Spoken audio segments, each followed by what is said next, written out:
हम भारत माता के बारे में कोई अपमानजनक शब्द कहता है, गौ माता के बारे में कोई अपमानजनक शब्द कहता है, तो किसी के मुंह से कुछ नहीं निकलता है। भारत माता डायन नहीं हो सकती, भारत माता की जय होगी, भारत माता जिंदाबाद होगा, आपकी की पूजा नहीं होगी, नहीं चलेंगे।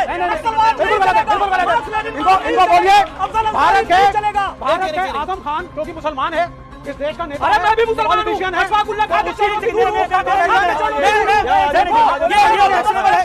भारत माता के चरणों की धूल हूं, मैं भारत माता के चरणों की धूल हूं, मैं आजम खान के चरणों की धूल हूं।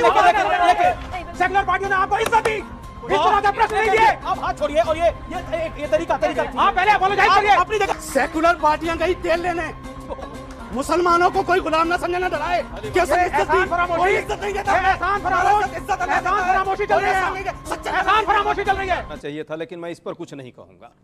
जो वक़फ़ करके पूरा वक्फ बोर्ड जो कानून आया था उस पर चर्चा कर रहे थे, तो उनसे मैं ईश्वर से प्रार्थना करता हूं कि उनको वाकई सद्बुद्धि दे कि तुष्टीकरण की राजनीति और देश में जो बंटवारा हुआ, ये सब जानते हैं देश में बंटवारे के लिए कौन जिम्मेवार था। अंग्रेज जिम्मेवार थे, हिंदू महासभा जिम्मेवार थी और जिन्ना जिम्मेवार था। हिंदू मुस्लिम जो तुष्टीकरण की राजनीति मुसलमानों के लिए या हिंदुओं के लिए किसने किया? अंग्रेजों ने किया। अब बात आ रही थी कल जो आपने चर्चा की है, अरे भाई आप कहते हो कि सत्ता ले लिया, गांधी को आप कहते हो कि उन्होंने सत्ता ले लिया। गांधी ने इस देश में अपनी जान की लगाई और किसने उनकी जान ली सबको पता है। वो जान देकर के इस देश को आजादी दिलाई।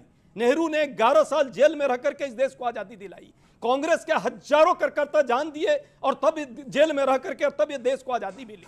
आज आप आजादी पर प्रश्न लगाते हो और तब आप क्या कर रहे थे? आपके लोग जो है उन्हीं अंग्रेजों की गुलामी करने में और उनके साथ रह करके भारत छोड़ो आंदोलन का विरोध कर रहे हैं। पार्टीशन के वक्त क्या धार्मिक बंटवारा नहीं हुआ था? ये लकीर कमरे में बैठकर इसने खींची थी, क्योंकि मेरा खुद का परिवार पाकिस्तान के सियालकोट से आया हुआ है। उस दर्द को, उस पीड़ा को मैं समझता हूं। कमरे में बैठ के लकीरें नहीं खींचती जनाब। देश के उसके लिए कौन जिम्मेवार था?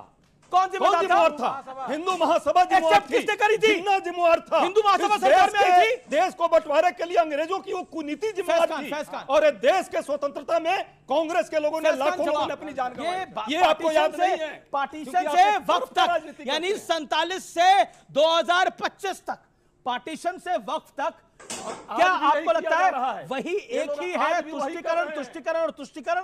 जवाब आज भी वही कर रहे हैं। जो गृह मंत्री अमित शाह ने कहा, प्रधानमंत्री मोदी ने कहा। और आज भी देखिए तुष्टीकरण की पराकाष्ठा ये है। मुझे चरणों की धूल भी कहा जा रहा है, मैं स्वीकार कर लेता। अगर मुझे रसखान और अशफाकुल्लाह खान के चरणों की धूल कहा जाता तो मैं उसे स्वीकार कर लेता। लेकिन तुष्टीकरण की पराकाष्ठा ये देखिए कि जब हम भारत माता के बारे में कोई अपमानजनक शब्द कहता है, गौ माता के बारे में कोई अपमानजनक शब्द कहता है, तो किसी के मुंह से कुछ नहीं निकलता है।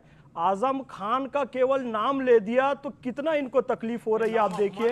मैं निवेदन करता हूं, आदरणीय आजम खान जी, आदरणीय आजम खान जी, आदरणीय हाफिज सईद साहब, आदरणीय ओसामा जी, मैं मानता हूं ये सब आदरणीय हैं, ठीक है। और सुनिए, भारत माता डायन नहीं हो सकती, भारत माता की जय होगी, भारत माता जिंदाबाद होगा, आपकी की पूजा नहीं होगी, नहीं चलेंगे। इनको बोलिए भारत के आजम खान जो कि मुसलमान है, इस देश का नेता। अरे मैं भी मुसलमान हूं, अशफाकुल्लाह खान के चरणों की धूल हूं, भारत माता के चरणों की धूल हूं, मैं भारत माता के चरणों की धूल हूं, मैं आजम खान के चरणों की धूल नहीं हूं। ठीक है भैया, आपको आगे से कहना है, ऑडियो साउंड। आपको आजम खान के बारे में कुछ बोलना बोलिए, लेकिन आप ओसामा बिन लादेन को साहब नहीं कह सकते, हाफिज सईद को साहब नहीं कह सकते। I object. मेरा सवाल यह है, इस देश की सेकुलर पार्टियों ने क्या आपके साथ इंसाफ किया है? सीधा सवाल है और सीधा जवाब चाहूंगा। बिरयानी जो है ना, वो 3-4 चीजों से बनती है। उसमें नमक डाला जाता है, मिर्च डाला जाता है, गोश्त डाला जाता है। इसमें एक खुशबू पैदा करने के लिए एक तेज पत्ता डाला जाता है। और जब बिरयानी बनके तैयार हो जाती है और खाने की नौबत आती है तो सबसे पहले उसी तेज पत्ते को निकाल के फेंका जाता है। भारत के मुसलमानों का 17 साल से उसी तेज पत्ते की तरह इस्तेमाल किया जा रहा है। जो आता है जो आता है सब हमें इस्तेमाल करते हैं, और जब खाने की नौबत आती है हमें फेंक देते हो इस्तेमाल। बहुत बड़ी बात बोल ये रहे हैं। सेकुलर पार्टियों का हाल है देश में।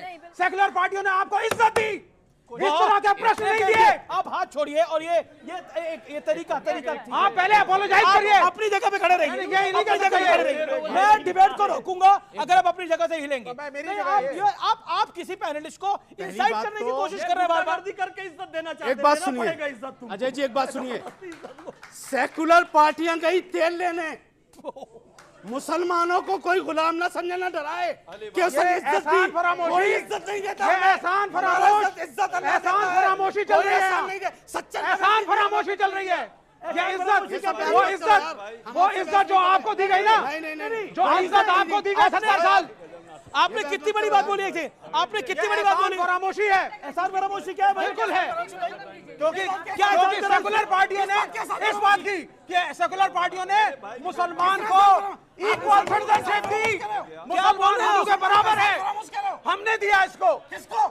सेकुलर पार्टियों की वजह से बिल्कुल दिया है। तुम बन जाओ मोदी के एजेंट फिर, नहीं जाके एक करो सेकंड। वोट मोदी के लिए फिर। एक सेकंड, मतलब विवेक श्रीवास्तव, एहसान आप फरामोश इस देश बिल्कुल। में ये खुलेआम हुआ इस चर्चा के अंदर, ये खुलेआम हुआ इस चर्चा के अंदर एक पैनलिस्ट को लगभग धमकाया जा रहा है और कहा तुम कैसे बोल सकते हो हमारे खिलाफ। आपके सामने हुआ है, 70 सालों बड़े में, मंच पे हुआ है, इन 70 और सालों कोई में, सेकुलर सुरमा कुछ इन नहीं बोला 70 है। सालों में दिस इज अनफेयर। बिल्कुल गलत। अंसार रजा को बड़े मंच से कहा गया है कि